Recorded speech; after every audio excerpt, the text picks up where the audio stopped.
Now that we've customized our survey to our liking, we need to make sure that everything looks and feels exactly how we want it to.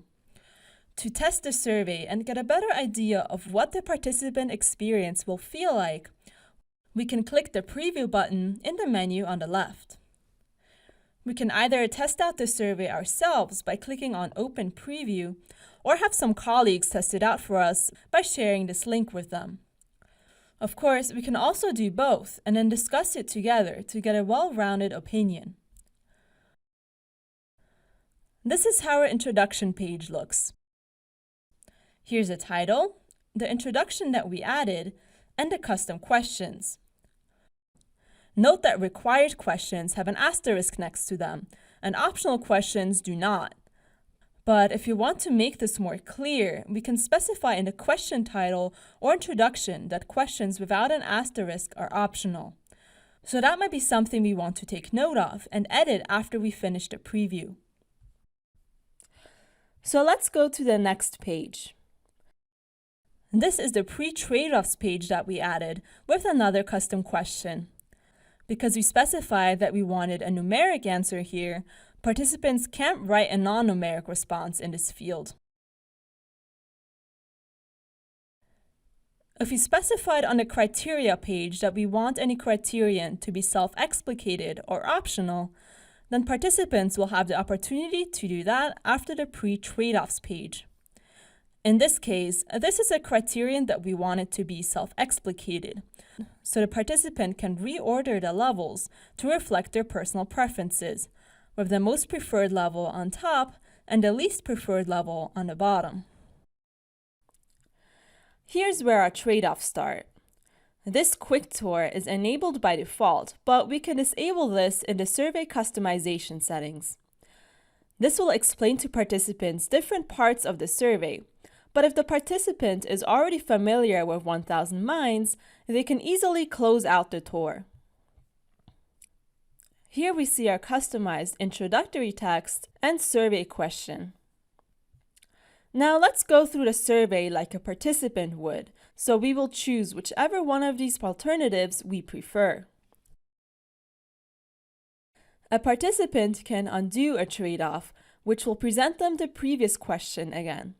Or if they're really not sure how to answer a question, they can skip it for now.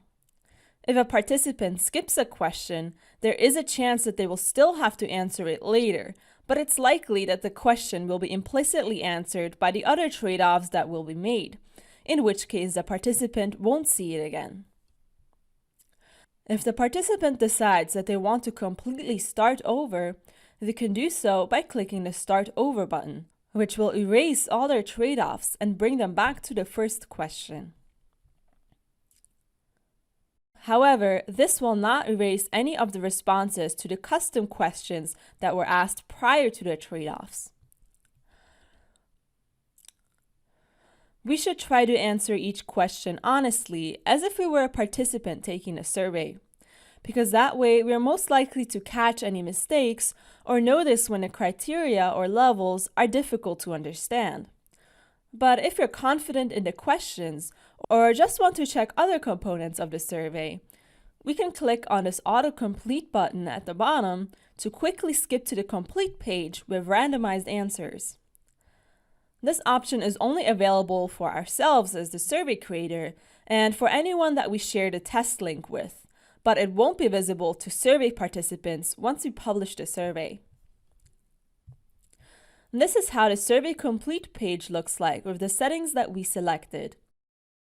We customize this page to allow participants to share their results on social media, so we see the buttons for different social media platforms here. Or participants can also share the results via email. We also wanted to show participants their preferences, so this is what that looks like. And because we also wanted to show participants our alternatives ranked according to their preferences, we see a list of ranked alternatives below. Below the list is one last custom question that we added. Since it feels a little hidden away here below the list of alternatives, we may want to go back to the survey customization and add a body text on this page below the title, to tell people to answer the custom question at the bottom of the page.